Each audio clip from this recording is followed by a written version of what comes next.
untuk mata kuliah apapun sama ya berlakunya. Ketika kalian absensi kalian di suatu mata kuliah itu kalau tidak salah minimal 75%. Pokoknya maksimal 2 kali tidak masuk. Lebih dari itu, maka kalian tidak diperbolehkan mengikuti ujian.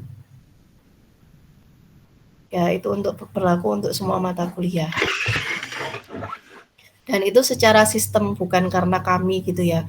Jadi sistemnya UB ini ketika nanti absensi kalian tidak memenuhi, maka dia akan muncul warna merah sehingga tidak boleh ikut ujian. Itu ya. Oke, itu terkait aturan mata kuliah. Kemudian sebelum saya masuk ke materi, sebelumnya saya ingin menunjukkan gitu ya untuk RPS. Kemarin pada saat responsi praktikum saya lupa tidak menunjukkan atau menjelaskan RPS. Apa kalian baru mendengar istilah RPS atau sudah pernah dengar sebelumnya? Baru dengar, Bu. Baru dengar, Bu. Iya, kalau di bangku SMA itu sebenarnya ada ya. Jadi RPS itu adalah rancangan pembelajaran semester yang disusun oleh dosen pengampu mata kuliah. Di SMA juga ada pastinya. Jadi apa isinya? Rencana apa saja sih yang akan disampaikan kepada siswa atau mahasiswa kalau di tingkat perkuliahan. Kalau di bangku sekolah dasar sampai SMA saya rasa ada, tapi saya kurang tahu ya istilahnya apa. Jadi kalau di bangku perkuliahan namanya adalah RPS, rancangan pembelajaran semester yang dibuat oleh tim pengampu. Jadi kita merencanakan apa saja yang akan kita sampaikan ke mahasiswa di awal semester kita membuatnya. Nah, kemudian targetnya atau tujuannya apa saja dari penyampaian materi-materi gitu ya. Nah, RPS ini juga harus diketahui oleh mahasiswa. Supaya apa? Supaya kalian tahu kalian tuh disuruh belajar materi A sampai Z ini tujuannya apa sih sebenarnya. Itu ya. Jadi saya share terlebih dahulu RPS-nya sebagai gambaran nanti untuk mata kuliah kimia farmasi dasar itu apa saja yang akan kalian pelajari. Nah, untuk praktikum kemarin mohon maaf saya terlupa ya untuk menjelaskan, tapi sudah saya share di PJMK, sudah di-share oleh PJMK? Sudah, Ibu. Nah, itu bisa kalian baca ya. Sebentar ini saya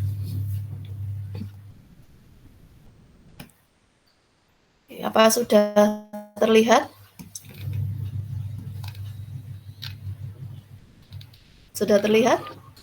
Belum, Ibu. Belum ada, Bu. Belum. Kok sebentar, kok belum ya?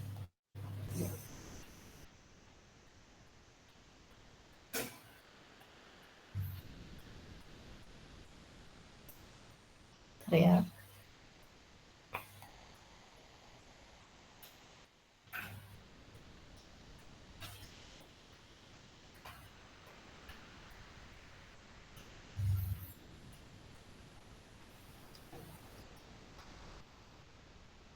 Kalau begini sudah nampak? Sudah, Bu. Sudah. Sudah. RPS itu seperti ini ya bentuknya. Mata kuliah kimia farmasi dasar sebesar 2 SKS.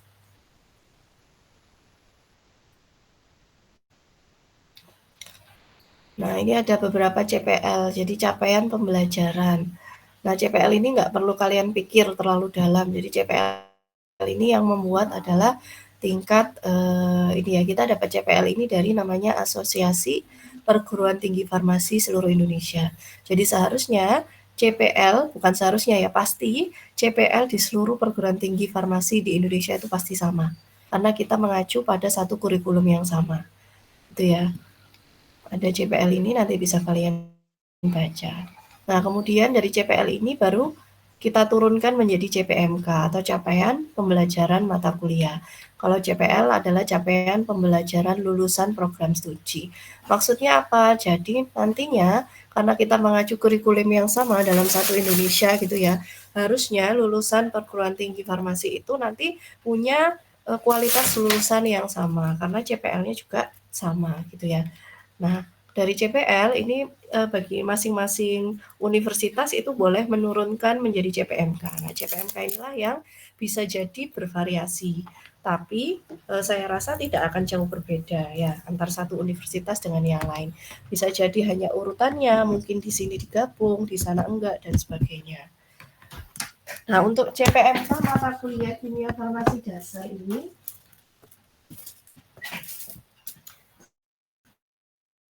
ada sekitar 10 CPMK maksud saya. Nah, ini adalah berkaitan nanti dengan materi yang kalian dapatkan. Apa saja yang misalkan yang pertama yang akan kita bahas hari ini, mahasiswa mampu memahami konsep materi dan massa dalam ilmu kimia. Jadi materinya apa nanti yang kalian dapatkan? Materinya adalah materi dan massa. Kemudian nanti di pertemuan kedua, kalian harus mampu memahami konsep dasar atom dan tabel periodik. Jadi nanti materinya apa? Di pertemuan berikutnya kalian akan dapat materi atom dan di pertemuan ketiga adalah tabel periodik dan begitu seterusnya ya gambarannya. Nah, ini adalah list materi yang akan kalian dapatkan selama 1 semester, materi selama UTS dan UAS. Lalu di sini juga sudah saya sematkan beberapa pustaka yang bisa kalian gunakan. Nah, ini untuk detail masing-masingnya. Misalkan hari ini, CPMK-nya mahasiswa mampu memahami konsep materi dan massa dalam ilmu kimia. Nanti materi yang kalian dapatkan adalah materi dan massa. Itu ya, pengalaman belajarnya apa saja atau istilahnya adalah yang akan dibahas apa pada materi yang akan kalian dapatkan hari ini. Ada 5 poin di sini. Yang pertama, misalkan kalian akan belajar pengertian materi dan massa, lalu memahami bedanya sifat intrinsik dan ekstrinsik pada materi dan sebagainya. Nah, semua pengalaman belajar ini harusnya didapatkan pada materi yang kalian itu ya. Lalu waktu pembelajaran, nanti teknik ujiannya secara apa gitu ya. Dan indikator ketercapaiannya apa? Kalau indikator ketercapaian berarti targetnya. Setelah kalian mendapatkan materi ini, gitu kalian harus bisa apa gitu ya. Nah, indikator ini menjawab dari pengalaman belajar ini. Ya, jadi kalian kalau sudah dapat materi ini harusnya kalian udah bisa memahami pengertian materi dan massa. Memahami apa perbedaan sifat intrinsik dan ekstrinsik dari materi. Itu ya, memahami bedanya sifat fisika dan sifat kimia dari materi. Seperti itu ya. Nah, ini bisa kalian baca sampai pertemuan terakhir ke-14. Gitu.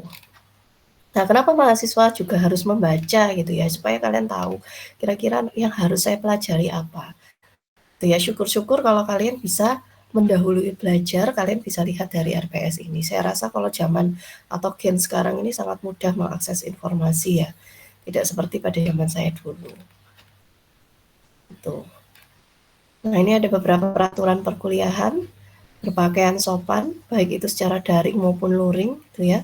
Jangan sampai mentang-mentang kuliahnya luring, kuliahnya daring, kemudian mahasiswa ini bangun tidur, ya begitulah ya.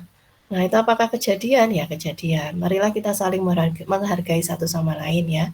Dosennya menghargai mahasiswanya juga menghargai dosennya. Tentu saja mengenakan sepatu, kalau perkuliahan secara luring tidak diperbolehkan menggunakan jeans atau denim. Kemudian maksimum keterlambatan adalah 15 menit. Nah, kalau saya biasanya memberikan kelonggaran dengan alasan yang bisa diterima. Nah, kalau tidak hadir, silakan meminta izin kepada PJMK dengan melampirkan bukti-bukti yang bisa diterima juga, gitu ya. Oke. Kemudian ini terkait pembagian atau persentase penilaiannya. Pada mata kuliah ini tidak sebanyak pada praktikum kemarin, jadi ada beberapa poin. Kuis sebesar 10%, ini kuis biasanya akan diberikan bisa sebelum atau sesudah perkuliahan, dan tidak selalu di semua materi gitu ya, jadi terserah dosennya mau ngasih kuis atau pretest di materi yang mana, jadi kalian harus bersiap. Lalu ada tugas nanti sebesar 20%, dan nilai UTS 35%, UAS 35%. Nanti semuanya ditotal menjadi nilai akhir kimia farmasi dasar. Oke. Untuk RPS, kemudian pembagian nilai ini ada yang mau didiskusikan terlebih dulu atau ditanyakan? Tidak, Bu. Tidak, Bu. Dan Bu. Nah, lalu ini ada persentase evaluasi terhadap JPNK. Kalau ini nggak perlu kalian pikir juga ya. Ini sudah saya yang menyusun. Oke, kemudian untuk tim teaching pada mata kuliah ini ada 3 dosen. Mana ya? Nah ini salah ya, Pak Lutfi tidak mengisi mata kuliah ini ternyata. Ada saya selaku PJMK, kemudian ada Bu Anggita dan juga Pak Kevin. Itu ya, itu saja saya rasa terkait pendahuluan dari mata kuliah kimia farmasi dasar. Kemudian kenapa sih mahasiswa itu juga harus ditunjukkan pembagian atau persentase penilaian. Dari kemarin praktikum juga sudah saya tunjukkan. Kenapa? Karena trennya di akhir nanti mahasiswa itu suka protes gitu ya. Bu, nilai saya kok dapat segini gitu. Padahal sudah dijelaskan. Ya, biasanya saya akan berikan transparansi penilaian. Kenapa nilai kalian misalkan dapat C gitu ya. Nah, nanti masing-masing poin ini ada gitu. Saya berikan dan kalian bisa menghitung sendiri sesuai persentase ini. Itu ya. Jadi dengan menunjukkan ini kita sudah menyepakati persentase penilaian ini. Gitu ya. Kalau sudah saya lanjutkan ke materi kalau tidak ada yang ditanyakan terkait RPS.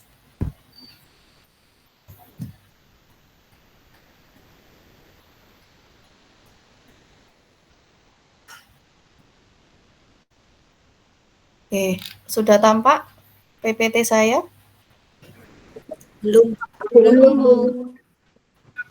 Belum, Bu. Belum, Ibu. Oke, kok nggak bisa ya kalau pakai metode.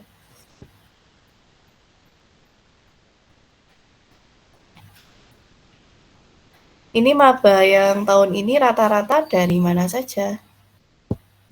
Asalnya? Malang, Bu. Banyak dari Malang. Malang, Bu. Prabu, Dari Sumatera. Jawa, dari Lombok.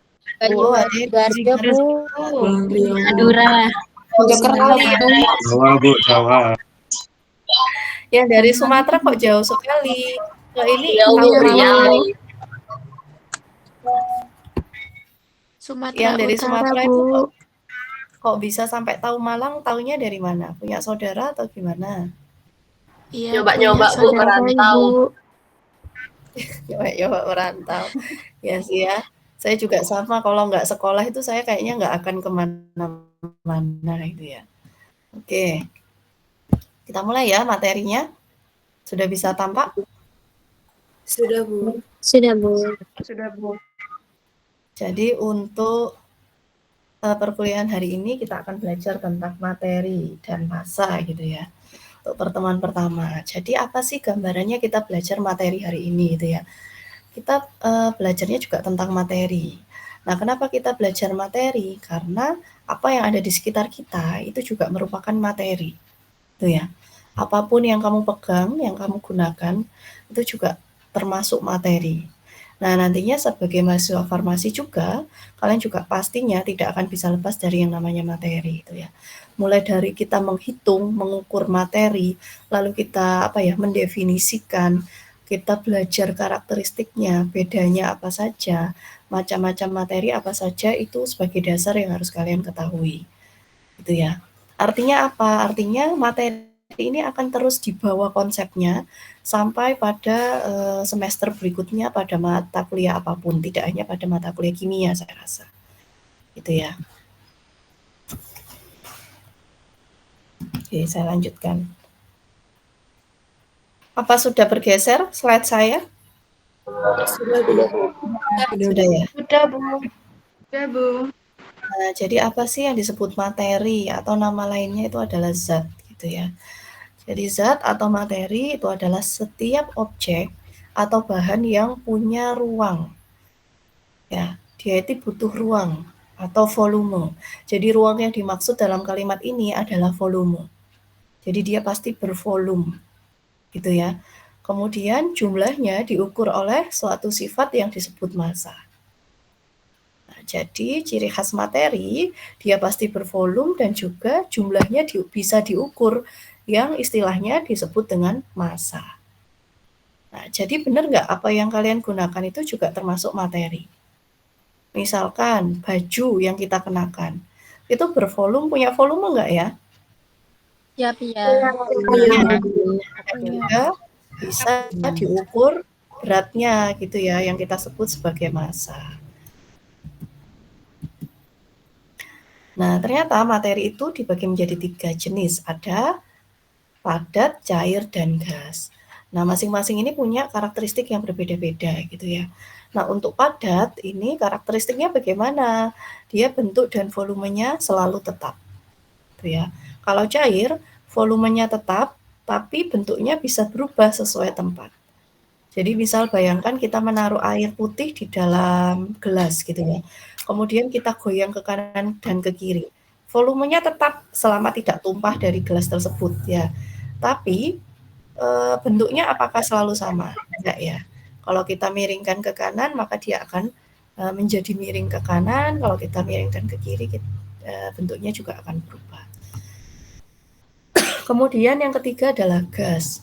Karakteristiknya volumenya tidak tetap dan bentuknya juga tidak tetap. Ada yang tahu bentuknya gas nggak? Bisa kita lihat secara kasat mata? Siap tidak. Tidak bisa, Bu. Tidak bisa. Maka dikatakan gas ini karakternya bentuknya tidak tetap. Karena kalau kita lihat karakteristik materi itu bisa kita lihat dari 2 jenis ya. Ada karakteristik makroskopis dan karakteristik mikroskopis. Nah, ada karakteristik yang kita tidak bisa lihat secara kasat mata, tapi harus dengan bantuan alat-alat tertentu, termasuk gas ini. Gas ini kita nggak bisa lihat bentuknya seperti apa, gitu ya. Nah, ini perlu kalian perhatikan. Beda dari 3 karakteristik wujud zat atau materi, padat, cair, dan gas. Nah, kalau kalian perhatikan gambar yang paling bawah ini ya. Nah, ini adalah gambaran gitu ya. Ketika kita belajar karakteristik 3 jenis zat, kita lihat secara makroskopik gitu ya. Bedanya itu seperti apa? Nah, kalau gas tadi dikatakan karakteristiknya volume dan ruangnya itu tidak tetap gitu ya. Nah, maka digambarkan gas itu seperti ini. Gitu ya. Lalu kemudian untuk liquid tadi volumenya tetap tapi bentuknya yang tidak tetap. Nah, maka digambarkan seperti ini. Ya, jadi karakternya pada wujud zat cair itu kalau kita lihat secara makroskopis itu dia akan cenderung selalu ke bawah dan merata atau menempati ruang atau volumenya gitu ya. Beda dengan yang solid. Kalau solid dia memang ke bawah sama seperti liquid, tapi dia tidak memenuhi ruangannya. Tergantung gitu ya. Kalau bayangkan kita naruh malam ya atau plastisin itu ya di dalam gelas, apakah kemudian selalu plastisinnya itu memenuhi gelasnya? Kan enggak, tergantung kita membentuk malam atau plastisinnya itu bagaimana. Tuh ya, mau dibentuk sesuai bentuk gelasnya atau kita bentuk dadu dan sebagainya. Gitu ya. Nah, ini juga sama. Kalau misalkan dari penjelasan yang sudah saya berikan, kalau kalian lihat nih gambar yang atas. Nah, menurut kalian yang sebelah kiri ini mewakili wujud zat yang apa? Gas. Ya. Kalau yang kanan? Liquid. Cair. Ada yang liquid, ada yang solid. Liquid. Coba. Ya, coba sih salah satu itu. Saya pengen kenalan salah satu yang menjawab liquid. Alasannya apa? Coba sebutkan. Karena dia memenuhi ruangannya. Oke, namanya siapa Mbak sama NIM-nya? Afrilin Nafisa Chandra, NIM-nya 25. Kelasnya kelas Dari kelas kelas apa? Kelas B. NIM 25. akhirnya aja. Oh, 018, Bu. 018. Evelyn ya? Afrilin, Bu. Oh, Afrilin. Oke, karena memenuhi ruangannya gitu ya. Tadi yang menjawab solid, alasannya apa? Tadi saya dengar loh ada yang jawab solid. Siapa? Enggak apa-apa, salah. Kita juga masih sama-sama belajar ya, belajar bersama kita ini. Enggak jadi yang jawab solid tadi, berubah pikiran. Ya, jadi sudah saya berikan clue-nya tadi ya, kalau liquid itu pasti dia memenuhi ruangan. Jadi kalau partikel-partikelnya seperti ini berdempetan pada ruangannya itu pasti liquid ya. Kalau solid tidak, gitu ya. Oke, saya lanjutkan. Tadi ada materi, kemudian ada juga massa, gitu ya. Nah, selain kita tadi dikatakan materi itu adalah sesuatu yang punya volume dan bisa diukur secara massa. Tuh ya, jadi selain volume, setiap materi itu juga bisa diukur gitu ya, materi bisa diukur dan disebut dengan massa, ya istilahnya. Untuk untuk menggambarkan apa ya massa itu? Menggambarkan berapa kuantitas atau banyaknya dari materi. Ya. Jadi kalau kita mengukur materi, kita pengen tahu seberapa banyak sih suatu materi itu, maka itu disebut dengan massa.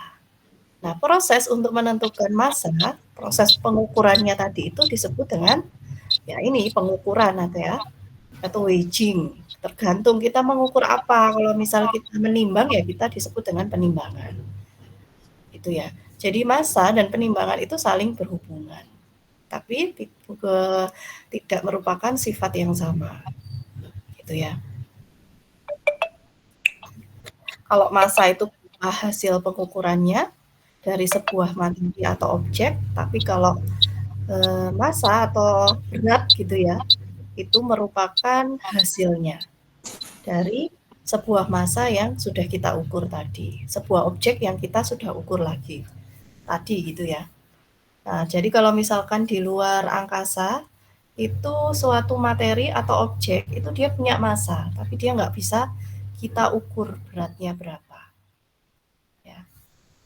Karena nggak ada gaya gravitasi di dalam pada luar angkasa itu ya.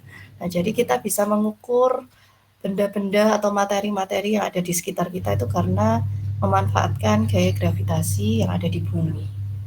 Itu ya. Jadi sangat menarik sekali kalau misalkan ada salah satu atau beberapa dari kalian ini suka belajar tentang luar angkasa ya. Jadi semakin dipelajari itu semakin menarik kalau menurut saya. Saya tidak terlalu mendalami tapi saya cukup tertarik gitu ya. Jadi kenapa kita hanya bisa tinggal di bumi gitu ya, kita nggak bisa tinggal di planet lain gitu. Itu karena memang ternyata planet lain itu tidak ramah bagi manusia. Nah itu sudah banyak juga digambarkan di beberapa film kalau kalian tahu ya. Nah itu barangkali ada yang berminat gitu ya kemudian hari untuk mendalami. Oke, selanjutnya ada hukum-hukum yang berhubungan dengan materi. Ini sepertinya kita bahas di akhir aja ya. Ini salah saya. Harusnya saya taruh di akhir aja.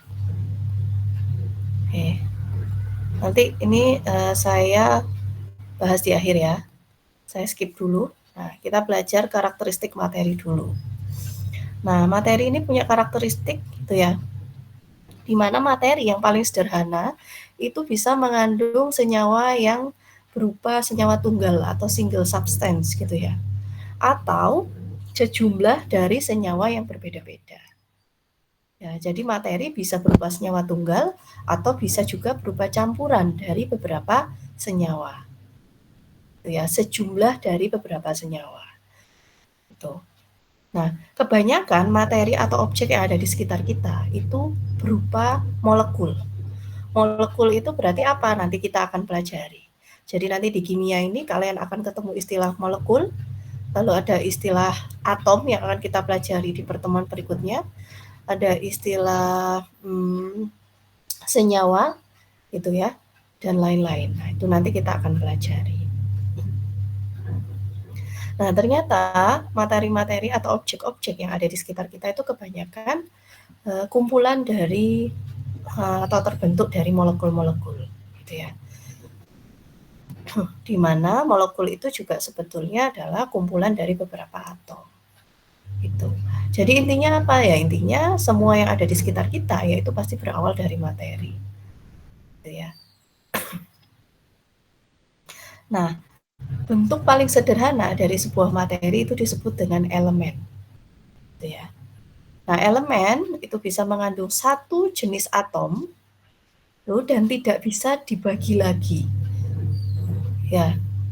Jadi ciri khas dari elemen atau unsur bahasa Indonesianya itu adalah bentuk paling sederhana dari materi, di mana dia itu hanya mengandung hanya satu jenis dari atom saja dan tidak bisa kita pecah lagi, gitu ya, membentuk komponen kimia yang lain. Tapi kalau misalkan ada 2 atau lebih elemen kimia yang kita gabung atau kombinasikan, maka dia akan membentuk namanya senyawa kimia. Gitu ya. Nah, nantinya kalau kita belajar di farmasi, kita akan banyak bertemu apa? Ya bisa jadi dua-duanya, walaupun nanti kalau kalian lihat, nanti kalau sudah ada di lab, nanti kalian perhatikan ya, kan nanti kalian bisa lihat bahan-bahan. Nanti kalian sambil belajar, itu termasuk unsur atau termasuk senyawa kimia dari penjelasan yang sudah saya berikan. Gitu ya. Nah, saya lanjutkan dulu. Nah, ini baru kita pelajari selanjutnya ada tipe-tipe materi atau zat. Jadi dibagi menjadi 2, ada zat murni atau pure substance dan juga campuran. Nah, yang termasuk zat murni itu apa saja? Ada unsur dan juga senyawa. Jadi senyawa itu juga murni gitu ya. Iya, senyawa itu juga murni karena dia itu hanya dibuat dari sejumlah unsur. Lebih dari satu unsur. Itu membentuk senyawa. Tapi bahan penyusunnya sama gitu ya. Tapi kalau campuran itu jenisnya ada heterogen dan homogen. Apa bedanya antara heterogen dan homogen gitu ya, nanti akan kita pelajari.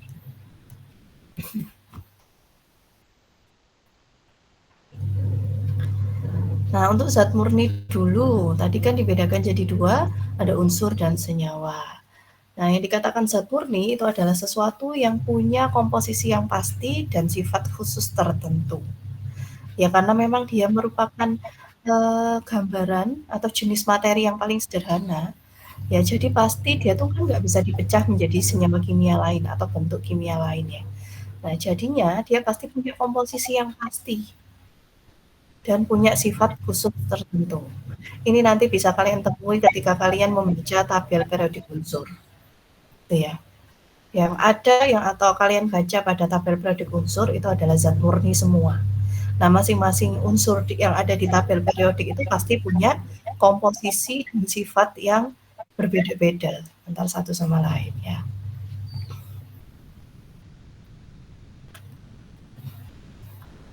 Kemudian ini contohnya apa? Saya berikan contoh sebagai gambaran. Kalau pada tabel periodik unsur, ini nanti kalian juga akan dapatkan di pertemuan yang lain ya. Jadi, tapi saya rasa kalian pasti sudah dapat di bangku SMA ya. Kalau misalkan kalian ingat di tabel periodik unsur di golongan 1A gitu ya, itu biasanya apa saja isinya? Ada yang masih ingat? Helium. Hidrogen, natrium, ada natrium, ada kalium,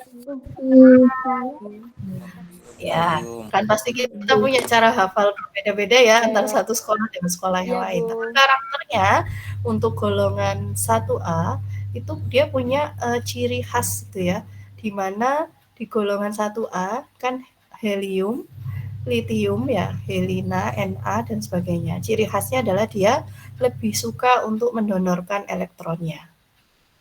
lebih suka mendonorkan ya. Mendonorkan ya. Karena kan dia kan 1+ kan ininya, muatannya. Sehingga dia lebih suka untuk mendonorkan. Nah, biasanya seperti itu. Sama seperti golongan 2A. Nah, itu contohnya yang dimaksud bahwa zat murni itu punya sifat khusus tertentu. Selanjutnya adalah unsur. Unsur adalah sesuatu yang tidak bisa dipecah lagi. Ya, contohnya yang ada di tabel periodik tadi. Contohnya ada merkuri, aluminium, zinc, dan sebagainya. Nah, kalau senyawa apa? Kalau senyawa adalah sesuatu yang terdiri dari beberapa unsur dengan komposisi khusus. Contohnya yang berupa senyawa ini ada air. Ya, kalau air berarti tersusun dari unsur H dan O dengan perbandingan masing-masing yang tetap sama, gitu ya. Jumlah atom hanya ada 2, O-nya 1. Lalu yaitu 4 dengan jumlah atom C1 dan jumlah atom H-nya ada 4. Gitu.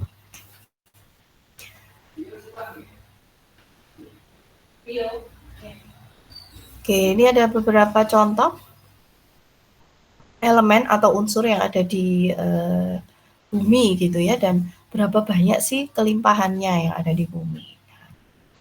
Misalkan aluminium, bromin, dan sebagainya. Iya, Bu. Nah, itu ya. Ini contoh-contohnya dari unsur dan kelimpahannya yang ada di bumi. Nah, kalau kita perhatikan dari tabel ini, ternyata yang paling banyak unsur yang ada di bumi ini adalah oksigen. Ya. Ini sekitar sebanyak 49%. Itu ya, jadi makanya kita juga bisa hidup di bumi ini. Kenapa? Karena memang kebutuhan alami manusia adalah oksigen. Tapi apakah jumlahnya akan selalu tetap menurut kalian? Tidak ya. Mengingat bagaimana... Jadi mulai menjadi perhatian juga ya bahwa apa yang terjadi di bumi kita ini juga ternyata sangat berpengaruh. Ya kalau kita kaitannya belajar materi, ternyata ya akan berpengaruh juga dengan pasokan oksigen yang ada di bumi ini. Ya dengan gaya hidup manusia yang misalkan suka menebang pohon sembarangan, semakin banyaknya rumah kaca dan sebagainya, nah itu ternyata sangat berpengaruh juga gitu. Dengan keseimbangan. Belum Bu? Bentar ya. Saya izin sebentar.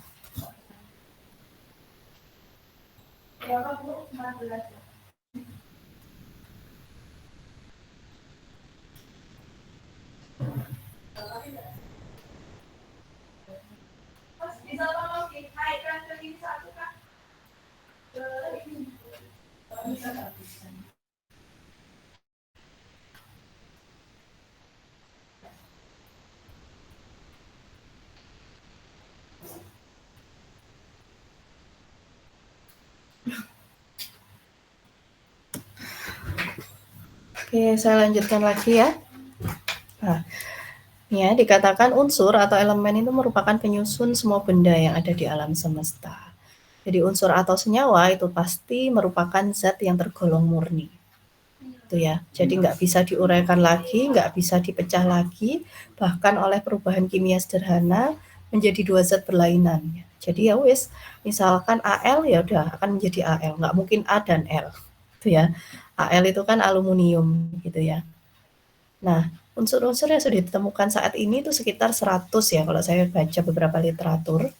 Ya kalau di sini dikatakan 106 buah unsur. Ya. 90 berasal dari alam dan sisanya didapat dari proses reaksi inti bumi. Nah, ini yang ada di tabel periodik unsur. Nah, ini contoh-contohnya.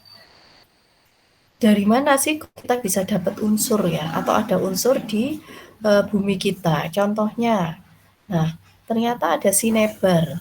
Ini batu berwarna merah tua yang merupakan sumber merkuri. Maka kita bisa ambil nih merkuri dari batu-batuan ini. Makanya juga pertambangan itu merupakan sesuatu yang prospek ya. Itu ya. Dan menghasilkan keuntungan yang sangat tinggi. Jadi ya kita bisa bikin apapun kalau kita bisa mendapatkan sumber unsur itu. Itu ya contohnya nikel yang kemarin juga sempat viral. Kalau kita bisa menemukan sumbernya, maka nikelnya ini bisa kita manfaatkan menjadi benda-benda lain di sekitar kita yang kita butuhkan. Itu ya. Oke, kalau senyawa ini dua atau lebih unsur yang secara kimiawi dikombinasikan atau digabung membentuk suatu substansi atau senyawa dengan sifat yang baru. Itu ya. Jadi dia merupakan gabungan dua atau lebih unsur. Nah, ketika dia sudah bergabung, dia punya sifat yang berbeda dari unsur-unsurnya. Kalau dikatakan unsur tadi, masing-masing unsur pasti punya sifat yang khas. Ternyata ketika dicampurkan, sifat khas yang melekat pada unsur tadi tidak selalu menjadi sifat khas dari senyawa yang terbentuk. Gitu ya. Contohnya ini, ada Na. Na ini karakteristik atau sifatnya adalah logam yang mengkilat, reaktif, dan juga lunak. Lalu ada klorida atau Cl, merupakan gas yang beracun, berwarna hijau kekuningan. Nah, ketika digabungkan membentuk senyawa NaCl, apa senyawa NaCl ini? Natrium Klorida, Bu. garam. Natrium klorida. Ya, kan garam ya. Kemudian apakah garam itu menjadi beracun untuk kita konsumsi? Ternyata tidak kan. Itu jadi luar biasanya suatu reaksi kimia itu ini ya. Karena hidup kita itu nggak bisa lepas dari yang namanya reaksi kimia dan materi. Gitu ya. Kita bahkan mungkin nggak bisa hidup ya kalau nggak ada materi.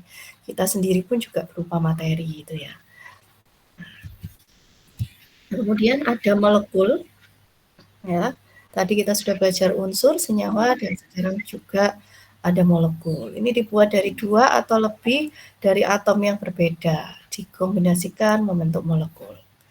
Gitu ya.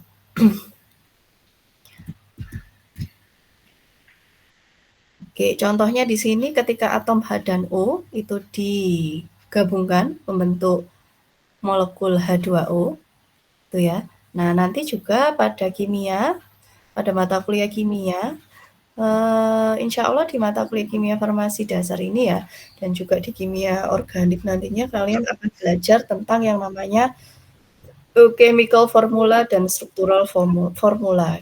Bagaimana cara menuliskan chemical formula dan struktural formula gitu ya. Jadi misal kalian diminta menuliskan suatu senyawa dalam bentuk chemical formulanya atau rumus kimianya. Bagaimana menuliskannya? Nah, ternyata rumus kimia itu kita hanya menuliskan saja atom-atomnya apa dan jumlahnya berapa. Contohnya kalau H2O ya sudah kita tulis dulu atom penyusunnya. H dan O. Karena H2O atom hanya ada, maka kita tuliskan 2O. Gitu ya. Nah, tapi kalau diminta kalian menuliskan rumus strukturnya, maka kita tidak boleh menuliskan H2O seperti ini. Tapi kita gambarkan bagaimana sih struktur H2O ini secara kimia. Nah, maka kita harus gambarkan ikatannya antara O sama H itu seperti apa ya. Nah, nanti kalian akan belajar ini di mata kuliah kimia organik bersama Pak Lutfi dan Pak Kevin ya. Jadi ini saya hanya berikan gambaran saja bahwa senyawa atau molekul itu kita bisa tuliskan dalam 2 bentuk, yaitu rumus kimia dan rumus struktur. Dengan perbedaan seperti ini. Pokoknya diingat-ingat kalau rumus struktur itu berarti kita harus tentukan ikatan antar atomnya. Tapi kalau rumus kimia kita hanya perlu menuliskan atomnya apa dan jumlahnya berapa. Bisa dimengerti? Bisa, Bu. Bisa, Bu. Saya lanjutkan. Ini juga contohnya yang sebelah kiri adalah rumus kimia dari glukosa ya atau glukosa. Jadi kita hanya tuliskan saja glukosa itu terbentuk dari unsur-unsur atau atom C, H, dan O dengan masing-masing jumlahnya berapa. Tapi kalau kita diminta menuliskan rumus strukturnya, maka kita harus tentukan ikatan masing-masingnya seperti apa. Begitu ya. Oke, selanjutnya ada campuran.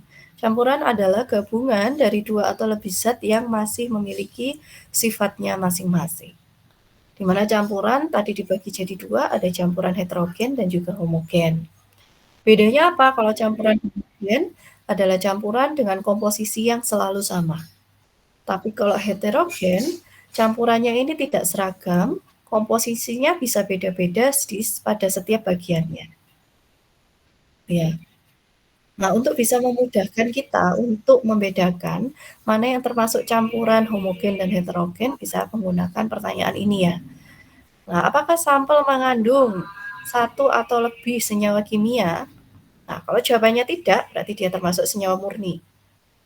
Tapi kalau dia iya jawabannya, oh iya dia terbentuk dari 1 atau lebih senyawa kimia.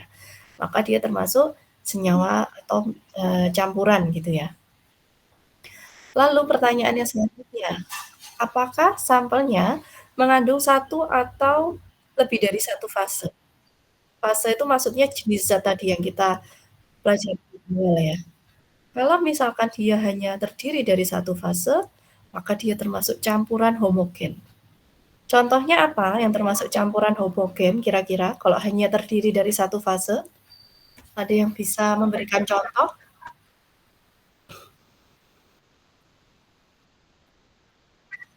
Apa? Air gula.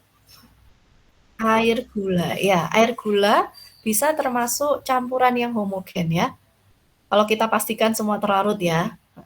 Betul sekali. Namanya siapa, Mbak?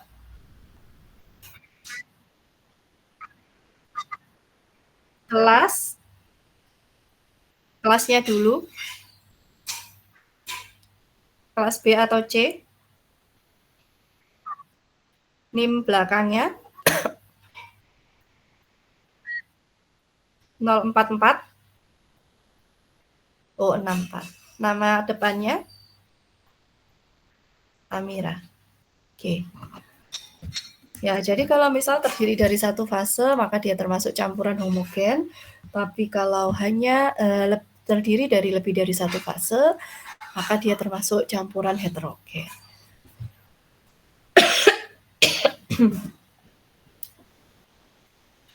Oke ya. Jadi kalau komposisinya selalu sama,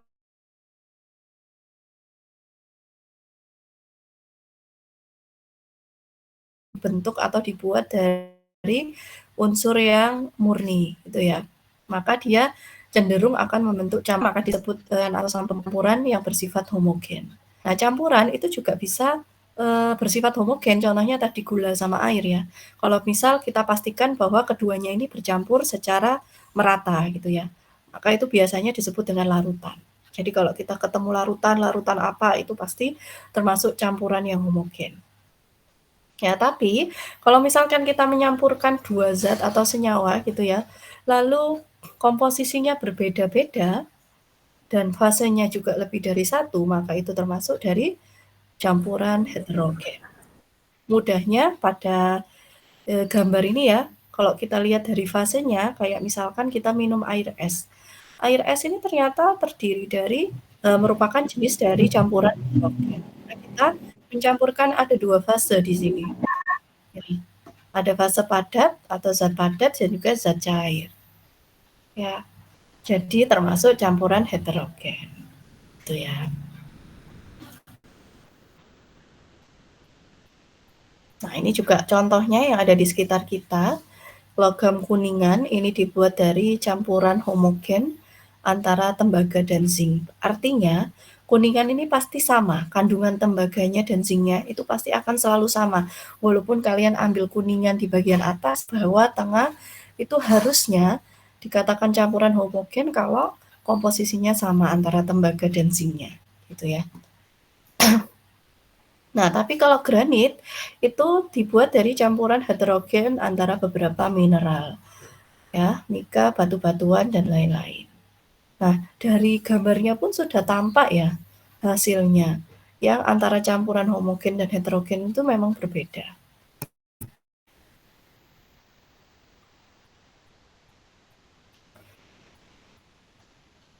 Oke, ini sebagai informasi tambahan saja. Jadi kita misalkan ingin melakukan pemisahan suatu campuran tadi ya, ingin kita pisahkan. Misalkan tadi yang batu penghasil merkuri, ya, kemudian kita ingin pisahkan, kita ingin ambil merkurinya saja. Nah, itu ternyata bisa. Kita lakukan secara kimia dengan beberapa metode gitu ya. Ini ada 3 metode yang umum digunakan dalam proses pemisahan suatu campuran. Ya, ada filtrasi. Ini digunakan untuk memisahkan campuran heterogen yang sifatnya padat cair. Kemudian destilasi, ini memisahkan campuran homogen padat cair, tapi harus memiliki titik didih yang berbeda jauh. Kemudian yang ketiga adalah metode kromatografi. Kalau kromatografi ini kita pisahkan berdasarkan sifat kepolarannya. Ya, nanti akan kalian pelajari sedikit demi sedikit ya.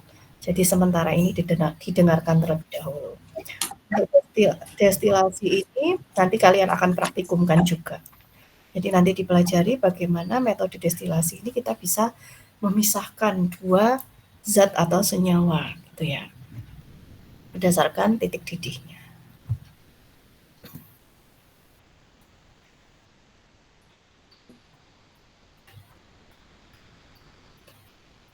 Oke, kemudian kalau kita sudah tahu macam-macam zat atau materi gitu ya, kemudian kita juga bisa melakukan yang namanya pengukuran zat.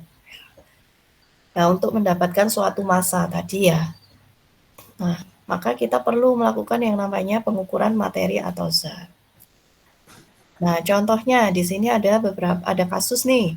Ada proses pembuatan aspirin. Itu di mana caranya adalah ambil 2 gram asam salisilat, kemudian ditambahkan 5 mili asam asetat, anhidrat, 5 tetes H3PO4 dan dimasukkan ke dalam labu Erlenmeyer.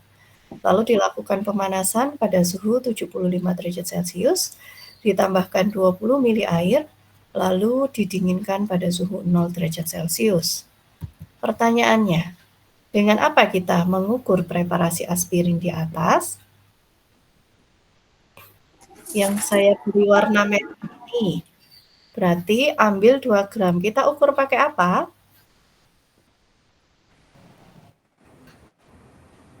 Apa? Kalau kita ingin mengambil Timbangan.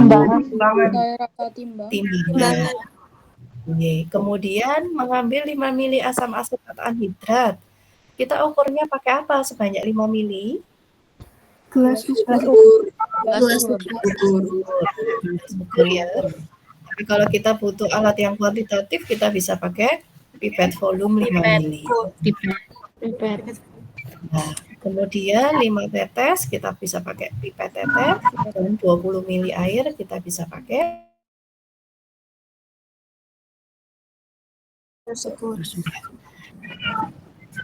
kasus ini bahwa ternyata materi atau zat itu kita bisa ukur.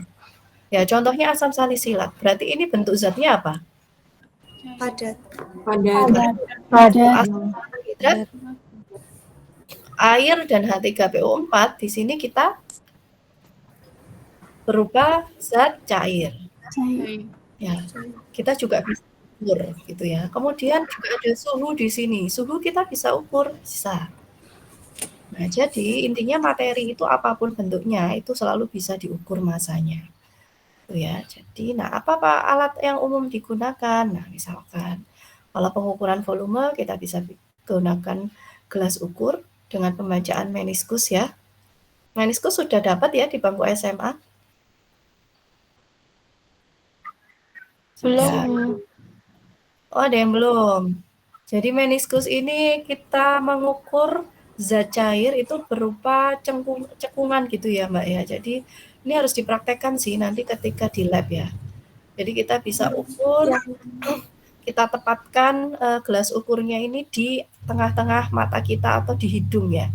Lalu kita ukur cekungan ke bawah, itu yang disebut meniskus. Nah, kita juga bisa pakai pipet volume atau buret jika dibutuhkan. Itu ya. Ini contoh, ini hanya gambaran saja. Bedanya apa kalau kita ngukur volume pakai gelas ukur 100 mili, gelas ukur 10 mili, dan buret. Kira-kira apa bedanya? Ada yang tahu? Bedanya dari akurat pengukurannya. Kalau gelas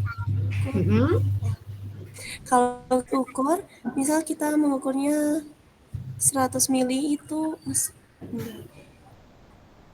maksudnya kayak misal akuratnya itu bisa lebih akurat buret Bu daripada gelas ukur maupun gelas ukur yang 100 mili maupun yang gelas ukur 10 mili. Jadi kayak lebih kayak misal kita perlunya 8 mili. Kalau kita mengukur di gelas ukur 100 mili itu jarak akurasinya kita mendapatkan 8 mili itu bisa jauh dibandingkan kita mengukur menggunakan buret. Oke, saya catat dulu kelas apa? Kelas B. Name? 013. Namanya? Michelin Hana. Shelin. Oke. Oke, terima kasih atas jawabannya ya, Michelle. Jadi benar ya, ini juga bisa membantu kalian mengerjakan tugas praktikum saya kemarin. Ya, kalau saya kemarin katakan mana alat-alat yang bisa digunakan kualitatif dan kuantitatif. Nah, jadi apa bedanya antar ketiga ini? Ya, tingkat keakuratannya atau tingkat kesalahannya itu berbeda antara satu alat dengan alat yang lain. Contohnya, gelas ukur 100 mili dan ukur 10 mili itu tingkat kesalahannya lebih besar yang gelas ukur 100 mili. Jadi semakin besar alat yang kalian gunakan untuk mengukur suatu massa, maka tingkat kesalahannya juga semakin besar. Contohnya kalau pada slide saya, kalau kita ingin mengukur 8 mili, kalau kita mengukur itu pakai gelas ukur 10 mili, maka tingkat kesalahannya adalah plus minus 1 mili. Ya, jadi bisa lebih jadi 9 mili, bisa jadi kurang jadi 7 mili. Tapi kalau kita pakai gelas ukur 10 mili, tingkat kesalahannya hanya plus minus 0,1 saja. Jadi kita hanya kelebihan 0,1 mili atau kekurangan 0,1 mili. Itu ya. Nah, berarti besok kalian kalau praktikum, ketika kalian cukup menggunakan dengan 10 mili, ya pakailah 10 mili. Gitu ya. Walaupun dengan gelas ukur 100 mili, kita juga bisa ukur 10 mili. Tapi tingkat kesalahannya akan menjadi lebih besar. Lalu buret malah tingkat kesalahannya lebih kecil lagi, hanya plus minus 0,01 mili saja. Tuh. Maka ketika kita disuruh memilih, kalau kita butuh pengukuran secara kuantitatif, maka kita harus menggunakan buret ya. Karena kuantitatif itu kan angka ya, menghitung. Maka kita harus benar menghitungnya. Tuh. Gambarannya seperti itu. Nanti kalian akan dapatkan lebih dalam lagi di pertemuan-pertemuan berikutnya ya. Kemudian pengukuran berat. Nah, ini pakai timbangan analitik gitu ya, nanti yang akan kalian gunakan. Nah, kalau timbangan ini agak berbeda konsepnya gitu ya. Semakin kecil zat yang kalian timbang, maka tingkat kesalahannya juga akan semakin besar. Itu ya. Seperti itu. Tapi kalau menentukan berapa angka yang harus kita tulis, itu kita bisa mempertimbangkan menggunakan angka penting. Ya, jadi angka penting itu angka yang harus kita tuliskan ketika kita melakukan penjumlahan, pengurangan, pengkalian atau pembagian. Itu ya. Jadi contohnya kalau pada slide saya ini, kalau kita menjumlahkan dari beberapa zat gitu ya. Nah, kalau kalian perhatikan nanti ada kriteria untuk angka penting. Nah, angka penting pada penjumlahan itu digunakan oleh angka penting yang terkecil gitu ya. Maka di sini nggak ada komanya. Ya, ini kalian dengarkan dulu saja. Nanti akan dapat juga materi yang lain gitu ya. Jadi saya skip dulu saja supaya kalian nggak bingung. Untuk angka penting ini biasanya didapatkan di mata kuliah fisika dasar kalau saya tanya mahasiswa yang di semester lalu ya. Tapi untuk fisika dasar sepertinya sudah dihapus di kurikulum kalian ini. Sehingga nanti baru kalian dapatkan di semester 2 ya, di mata kuliah kimia analisis non-instrumen. Jadi yang sekarang yang dasar-dasar dulu saja. Lalu temperatur kita bisa lakukan pengukuran menggunakan termometer ya. Oke, itu merupakan contoh-contoh alat yang bisa kita gunakan untuk mengukur materi. Lalu ada sifat-sifat materi yang juga harus kita ketahui. Ya, di mana materi itu punya sifat khusus yang membedakan satu sama lain yang tadi ya. Nah, ternyata untuk sifat materi itu dibagi menjadi dua, ada sifat fisika dan sifat kimia. Selain itu juga sifat-sifat materi nanti dibagi menjadi sifat intrinsik dan ekstrinsik. Nah, bedanya apa? Kalau sifat kimia ini bisa diamati saat terjadi reaksi kimia. Di mana karena terjadi reaksi kimia, maka pasti ada perubahan dari satu zat ke zat yang lain. Contohnya besi yang mudah berkarat ketika terkena oksigen. Itu ya. Lalu ada sifat fisika, contohnya adalah melting point dan boiling point.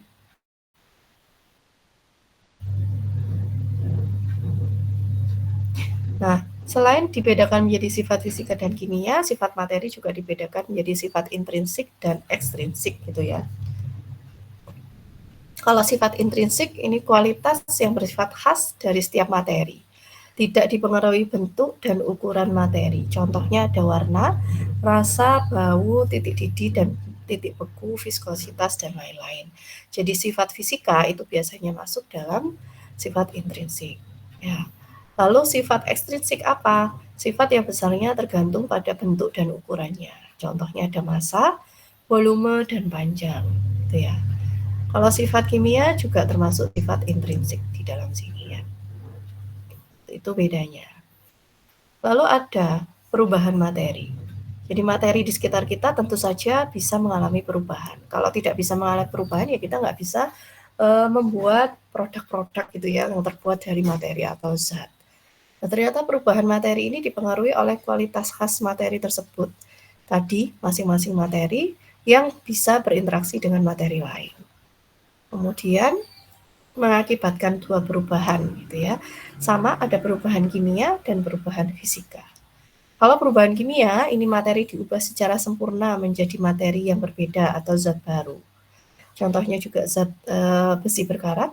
Kemudian juga ada perubahan fisika, di mana perubahan zatnya itu hanya bersifat sementara, seperti perubahan wujud, bentuk, atau ukuran. Nah, kalau perubahan fisika ini berbeda dari perubahan kimia, jadi dia tidak menghasilkan zat baru. Itu ya. Oke, ini nanti kita diskusikan. Termasuk perubahan apa ya ini? Coba yang paling atas. Perubahan fisika atau kimia?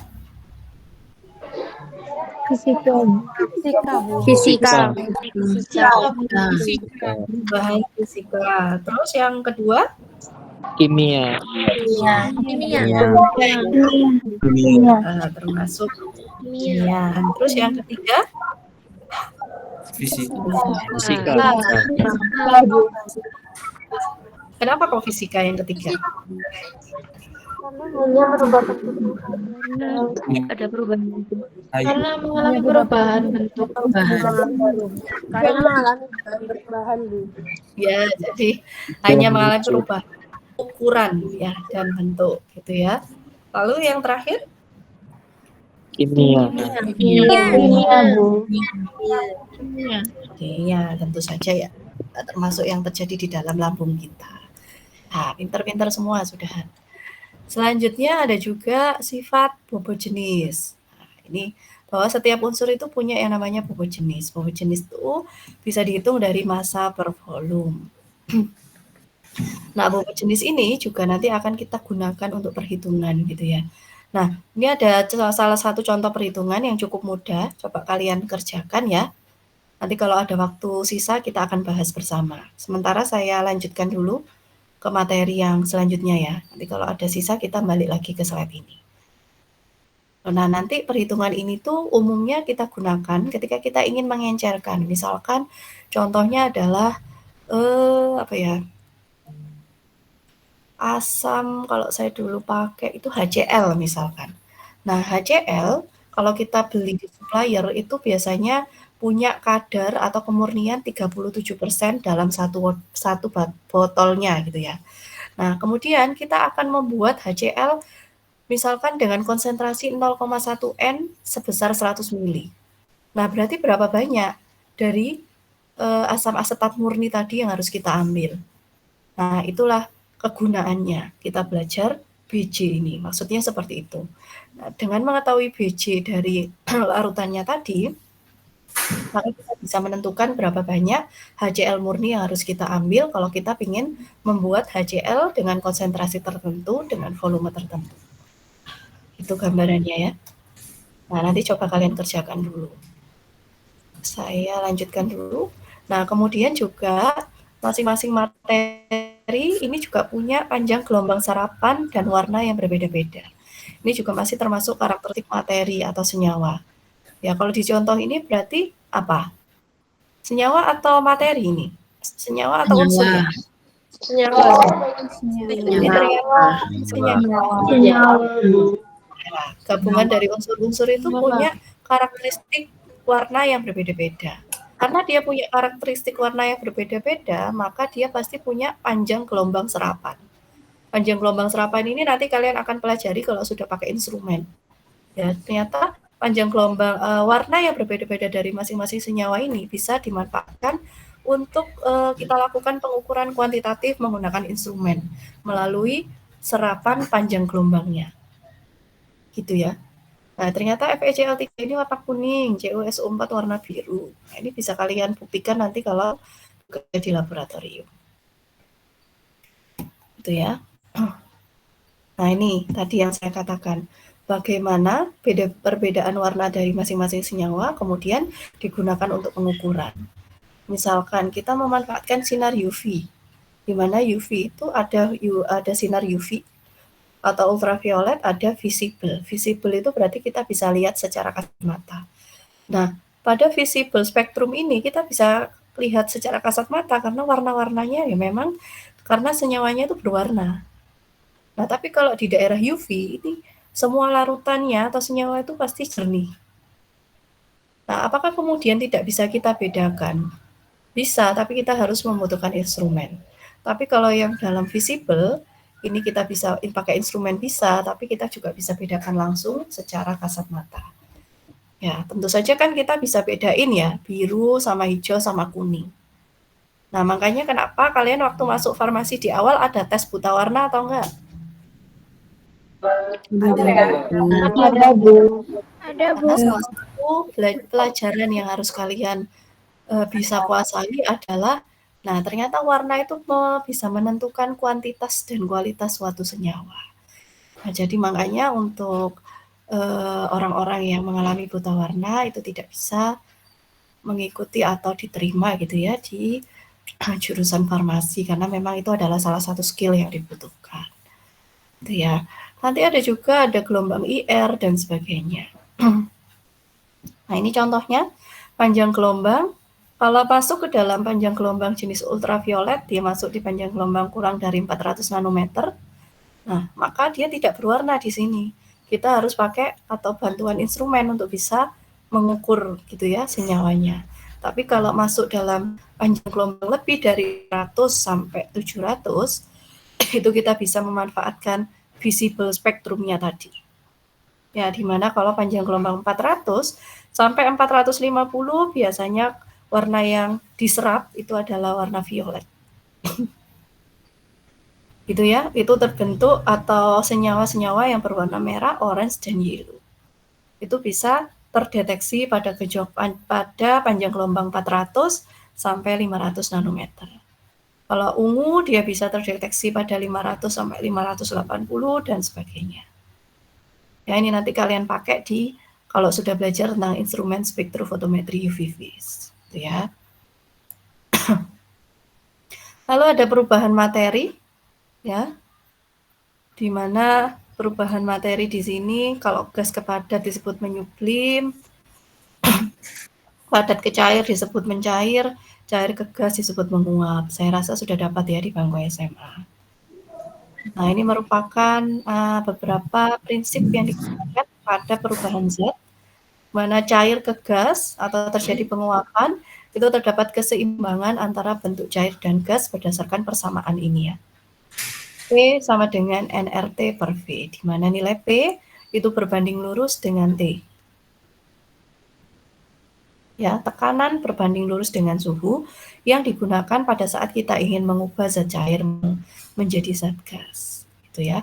Kalau semakin tinggi tekanannya, maka suhunya juga yang dibutuhkan semakin tinggi.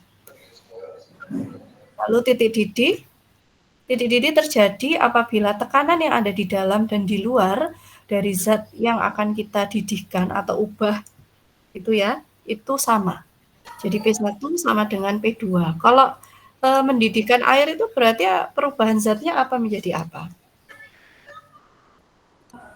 Cair menjadi gas. Cair menjadi gas. Cair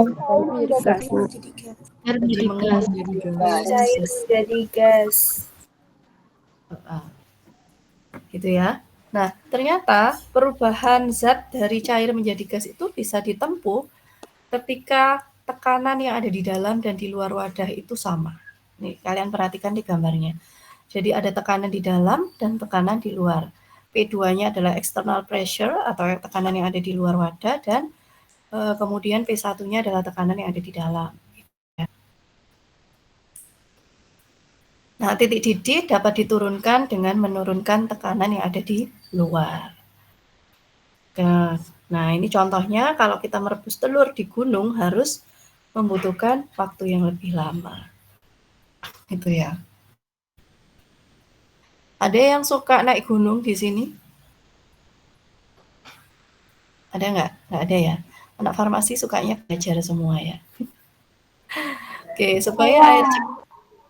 Ya, nanti kalau naik gunung lagi bisa dibuktikan ya Mbak ya.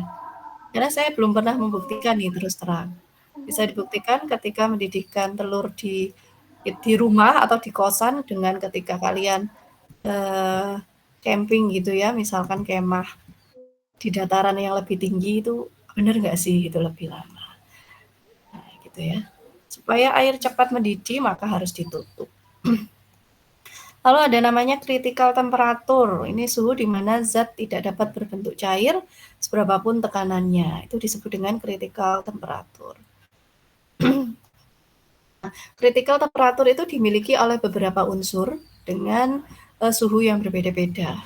Ini bisa lihat pada tabel ini ya, sehingga kita bisa manfaatkan ketika kita ingin mengubah zat-zat tertentu. Kalau kita pakai unsur-unsur ini ya kita harus pertimbangkan. Karena mau pakai suhu berapapun atau tekanannya berapapun itu nggak akan terjadi perubahan zat gitu ya. Tuh, maksudnya.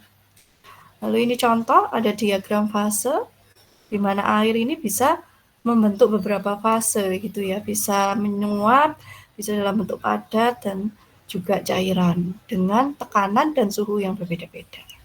Contohnya, kalau kita ingin mendidihkan air, maka kita butuh suhu di 100 derajat Celcius dan tekanannya sekitar 760 mmHg.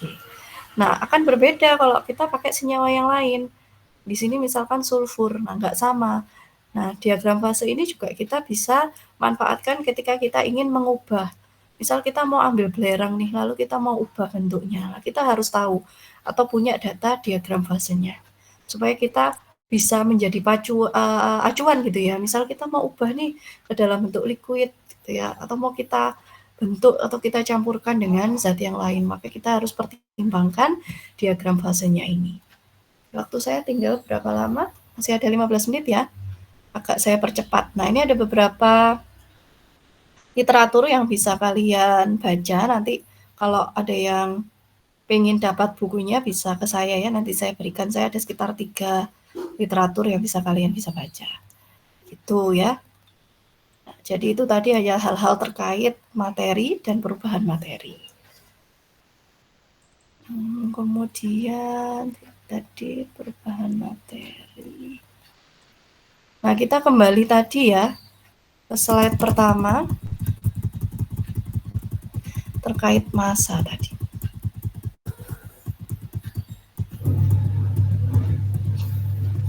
Nah, ini ya. Ini ada hukum-hukum yang berhubungan dengan materi. Ini ada Antoine Lavoisier dari Prancis pada tahun 1789.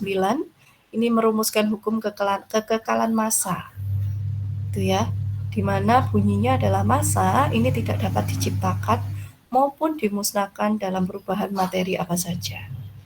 Jadi mau kita ubah materi itu dalam bentuk apapun, massa itu akan selalu bisa kita ukur. Seperti yang sudah kita bahas bersama tadi ya. Dengan perkataan lain, massa sesudah reaksi itu sama dengan massa sebelum reaksi. Contohnya, cairan merkuri bereaksi dengan oksigen membentuk merkuri oksida berwarna merah.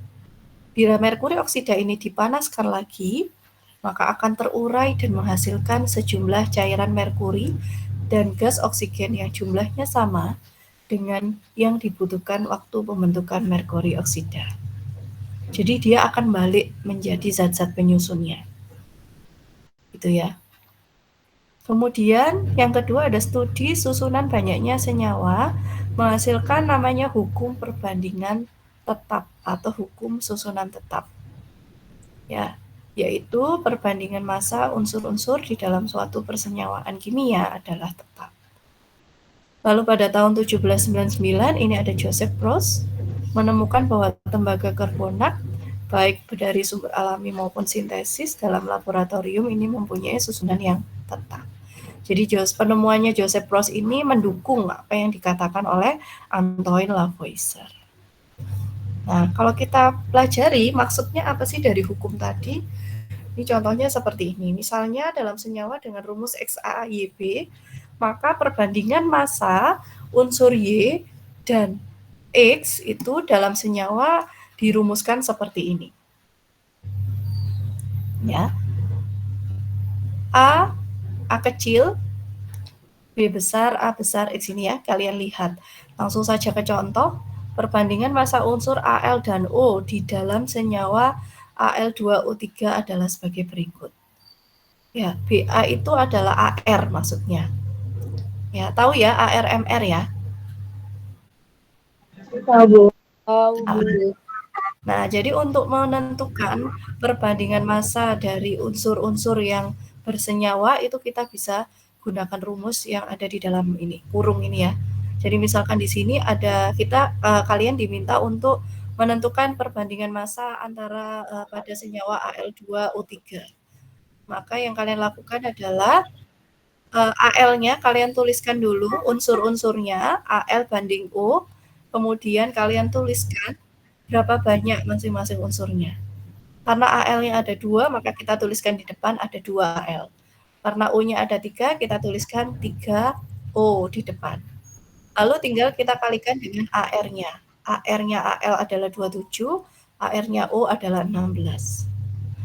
Itu ya. Maka didapatkan perbandingan massa kedua unsur tersebut adalah 54 dibagi 48, lalu kita sederhanakan menjadi 9 dibanding 8.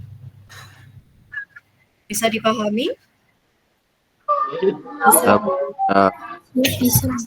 Bu. Oke. Lalu selanjutnya ada hukum perbandingan berganda. Ini dikenalkan oleh Dalton pada tahun 1805 dengan isinya adalah bila dua unsur membentuk lebih dari satu senyawa, perbandingan massa dari unsur pertama dan unsur kedua merupakan bilangan yang sederhana. Contohnya di sini ada unsur nitrogen dan oksigen.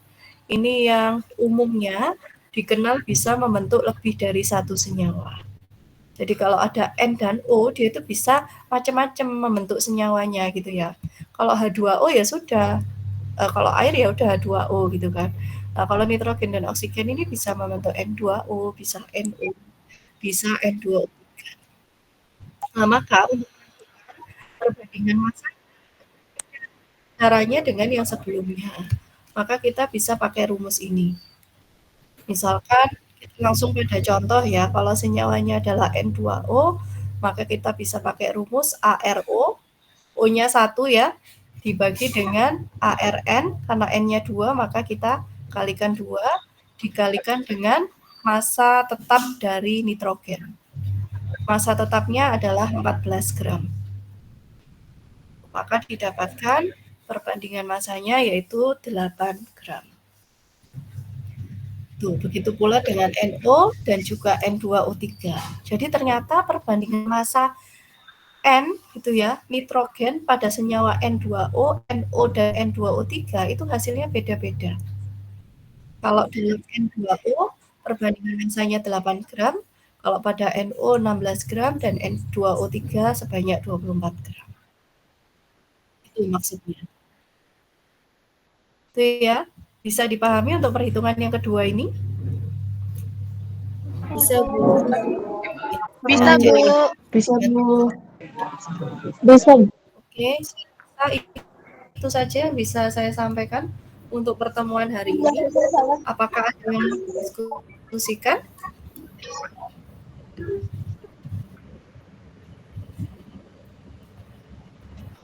Ada yang sudah mencoba menghitung mungkin yang ini tadi, berat jenis?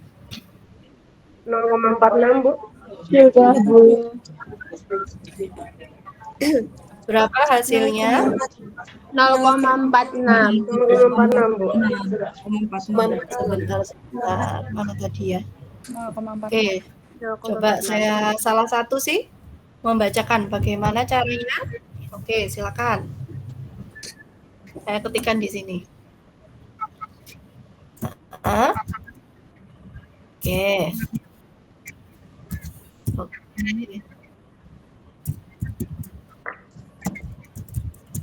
Ya.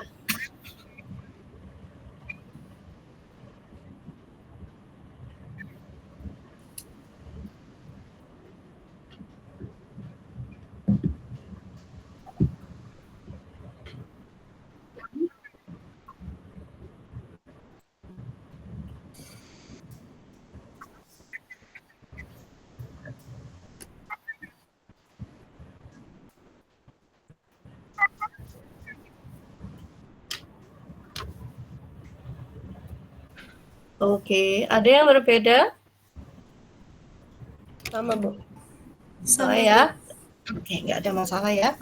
Oke, nah perhitungan itu diingat-ingat terus ya. Nanti karena kalian akan gunakan ketika kalian melakukan pengenceran tadi yang seperti yang saya ceritakan. Karena kadang seringkali mahasiswa itu mentang-mentang dasar terus jadi dilupakan gitu ya. Nah, padahal dasar-dasar itu akan selalu dipakai sampai skripsi bahkan. Ya. Ya, jadi saya dulu waktu tesis malah saya tesis itu masih menggunakan rumus ini. Itu ya, jadi jangan dilupakan sampai nanti kalian ada di dunia kerja ya. Oke, kalau gitu sudah bisa saya akhiri. Ada yang mau didiskusikan kembali untuk materi hari ini?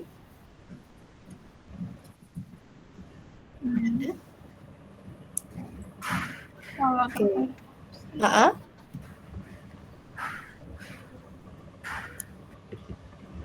Sudah cukup?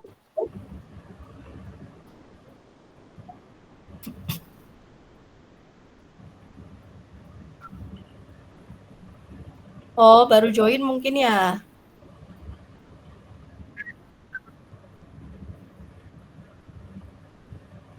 Oh iya kah? Saya coba ini saya stop dulu kali ya.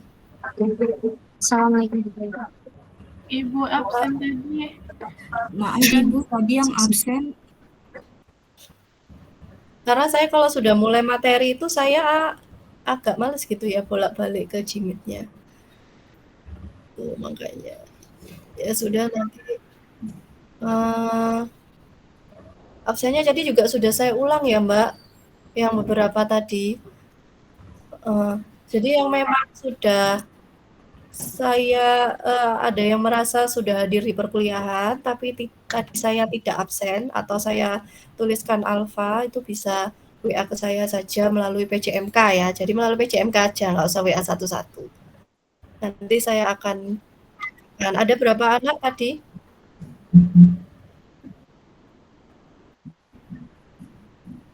Yang hadir atas nama siapa? Anaknya yang mana, Mbak?